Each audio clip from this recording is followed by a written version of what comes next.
Hey everybody, today we're talking about tarot significators. Now we are using, or this is the C deck from the Ryder and Company Corporation. These images were done in 1931 or shortly thereafter, before the B deck came out. You can tell because it has the squiggly oh shit line here. Thank you, Holly. And this is a redrawing of the original oh shit line from the A deck. So you see it changes slightly. But the production technique, you can tell by the measles or model look, it may not be in focus here, but go to waitesmith.org, no hyphen, just wait, WAITESMITH.org, and you can see scans of all of these and information about that. The site is growing, so there'll be more and more over the years. Anyway, so this is the deck, hence the gloves. This is from the museum. The art cards are made to be used, but we want them to be able to be used by future generations. I'm going to set this off over here. What these things have in common is these are all tarot significators.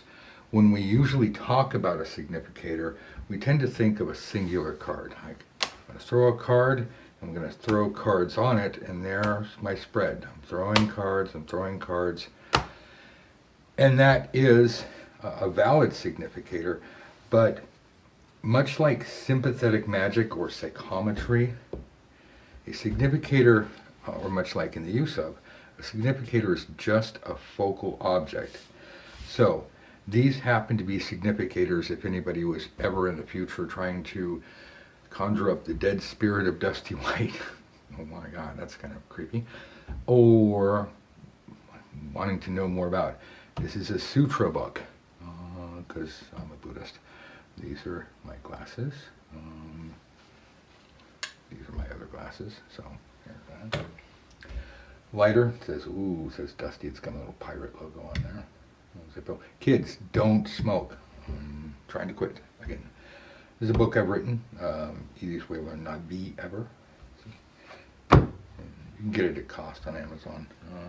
This is not a profit-making venture. This was a labor of love. It just teaches you how to speak the language. See, it's a workbook. Well, not a workbook, it's an activity playbook. It just, hopefully with the new Avatar movies coming out, people will be re-inspired to learn the language. This is one of 100 decks that I've made. The only type in its world. It is an absolute perfect replica. This is my personal deck. It's not just that it is a deck that I made. This is my deck that I read with. So if you had any of these items, such as I do, I could do a reading on myself. You can use any of these as a significator. Some books will say you use this card as your first card in a spread. Yeah, you can. But you don't need to. I like the idea more and more. Ever since writing the white book, I've kind of changed my standard position and said, use that as your focal point. You can even move it off to here and go.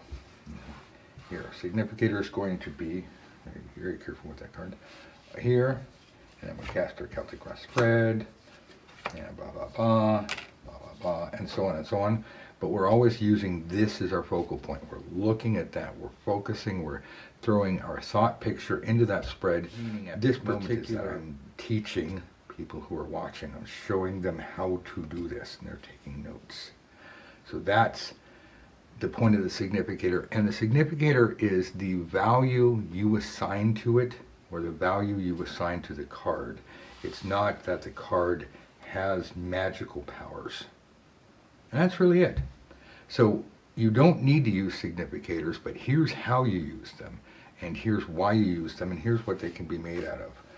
Any object that allows you to focus on the event, person, situation, thing you want to conjure up, thing you're asking about, any mystery, the less you know about that thing, the more you want to use a significator. All right, thanks a lot. Come back for more.